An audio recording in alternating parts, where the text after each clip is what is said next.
I want to start with this video. Why Dagestanis and Chechens are so good at fighting. This is a video that absolutely blew up by TJ Loves Fights, and he has a picture of Manny Pacquiao as his profile picture. Let's give this a little look. Wait a minute, damn it, my fucking audio's messed up. Why is this part of Russia so good at fighting? With Islam Makhachev defending his lightweight belt again against Volkanovski this past weekend, it got me asking a question that a lot of fight fans I think want the answer to, and it's What why a fucking G, bro. I love Islam, bro. One of my top 10 fighters, definitely. One of my top 5, probably. this part of Russia specifically. Wait, chat. Let's say, who's your guys' favorite fighters? Let's be honest. Whoa, I have a punching bag right there.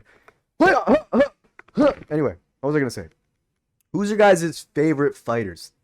Not the best, not who you think the GOATs are. Just like whether their personality or anything. Me personally, I love, my favorite fighter is El Kukui, Tony Ferguson, you know what I'm saying?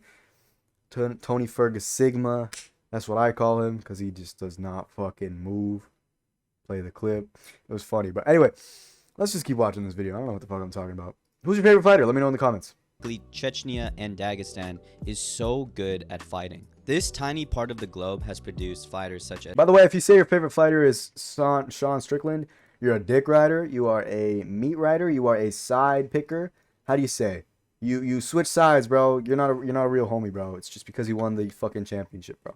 Although he is pretty entertaining, I ain't gonna lie. But anyway, as Islam Makhachev, like I mentioned previously, but obviously you have the legend in Khabib Nurmagomedov. Who's that? I don't know. Who is that? Hold on, chat. I gotta get some water real quick. Woo! I got that water. Why is the lighting so weird today? And one of the best contenders at welterweight in Khamzat Chimaev. Obviously, you can't even see his sexy ass face. Like, that's the Khamzat Chimaev. I kill everybody. You know. Have all of these elite wrestlers, but additionally you also have Artur Beterbiev, who is a great knockout artist in the light heavyweight division in boxing. Mid. I'm kidding. And speaking of knockouts, a word from today's video sponsor. Oh hey guys, I didn't see you there. I was just sleeping on my Bear mattress. What's Bear mattress, you ask? Well, Bear mattress is a premium mattress designed to upgrade your sleep, improve your lifestyle and overall quality of life, and is conveniently shipped to your door for free. This is the guy behind the videos? Shut up. But the natural question is, why does this there's a lot of them. Small part of the globe produce some of the most elite fighters in all of combat sport? Good question. So before I got some Russian in me, by the way, chat.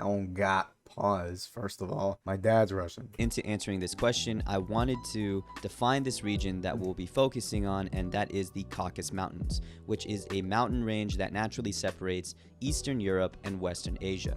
This cold and high elevation region is home to two now world famous Russian republics, Dagestan and Chechnya. I also wanted to mention that neighboring this region is also the country of Georgia, which also includes a great array of UFC fighters such as Merab Dvalishvili, Giga Chikadze, and Ilya Topuria, just to name a few.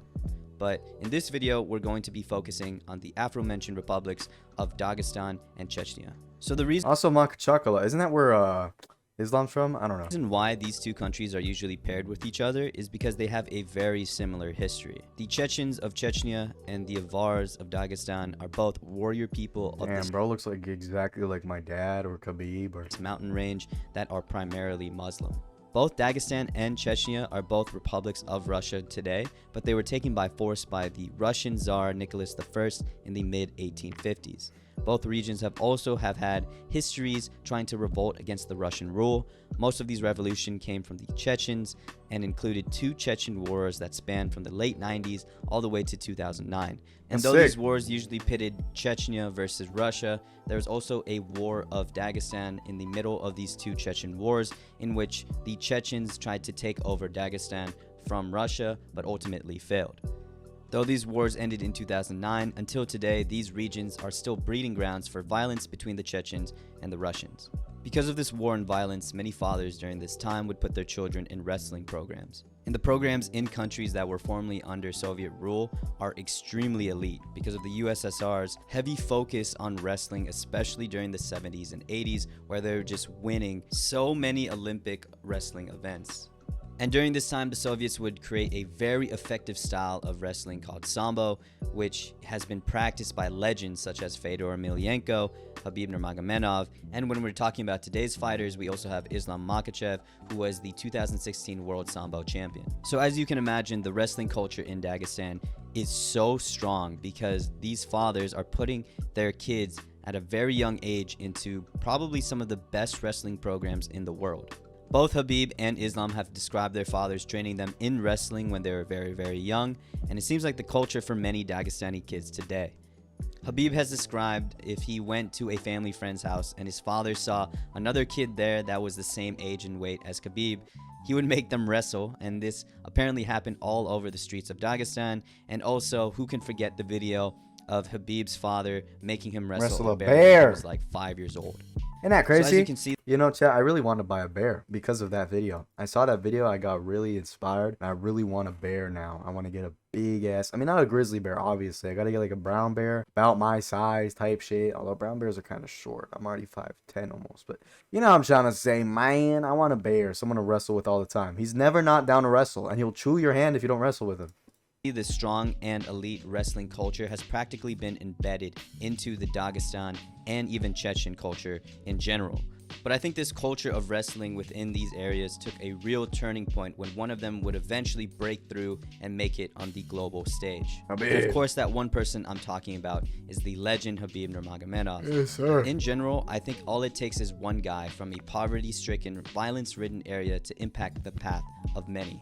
See, when it's tough to make it out of a certain area and one of you gets out and finds success, that inspires everybody to follow in your path.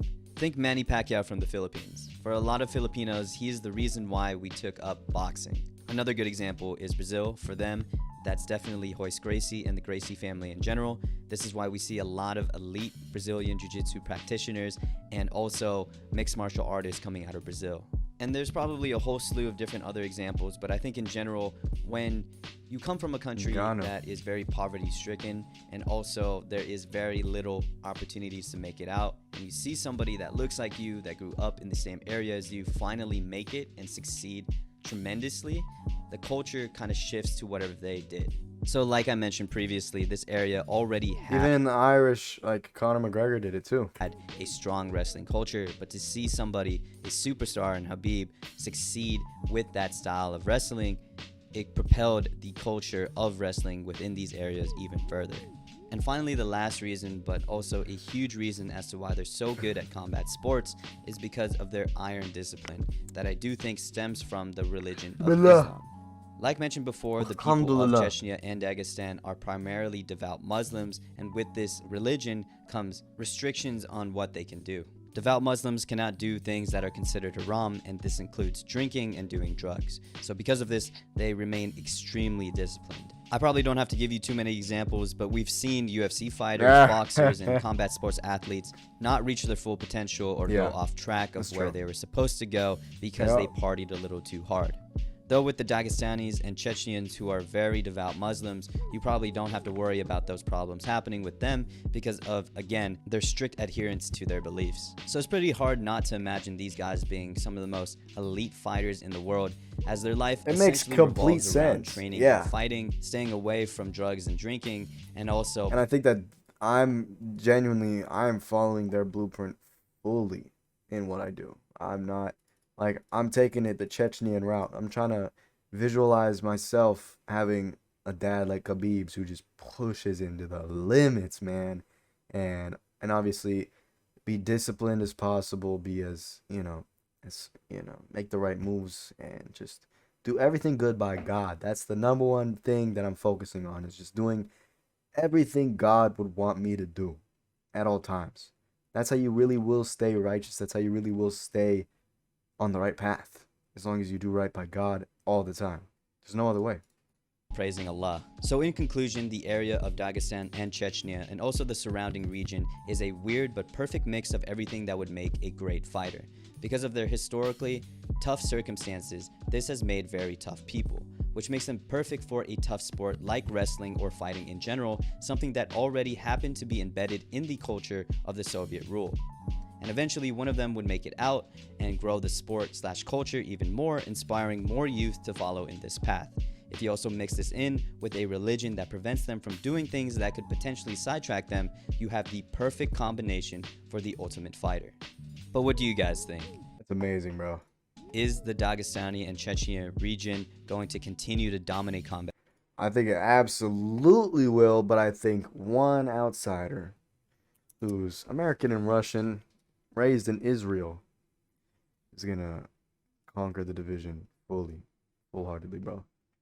I've got the speed, I've got the athleticism, I've got the strength, I've got the power. I'm gonna beat every single one of them. They won't be able to compete with me. But yeah, anyway, I hope you guys enjoyed the video. Like and subscribe. I'll see you in the next one.